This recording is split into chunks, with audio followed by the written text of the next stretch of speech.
আল্লাহ তাআলা বলছে, বান্দা এবার যদি মনে করে থাকো তোমার গুনার পরিমাণ বেশি, তাইলে তুমি অন্য কোথাও গিয়ে লাভ নাই। আমি আল্লাহ তোমাকে আশ্বস্ত করতে চাই, গুনাহ যদি তোমার আসমান পরিমাণ হয়, গুনাহ যদি তোমার সমুদ্রের ফেনা পরিমাণ হয়, গুনাহ যদি তোমার হিমালয় পর্বত ছুঁয়ে যায়, গুনাহ যদি তোমার এই জমিনের বালুকণা পরিমাণও হয়, তুমি অন্যদিকে যাইও না।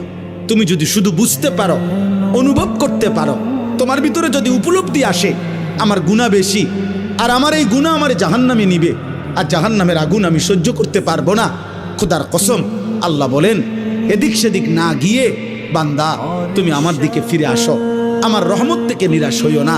আমি ওয়াদা করলাম, আমি আল্লাহ এক সাগর নয়, আমি হাজার সাগর, এক পৃথিবী নয়, আমি আসমান ছোঁয়া গুনাহ একবারে একসাথে মাফ করে দেব।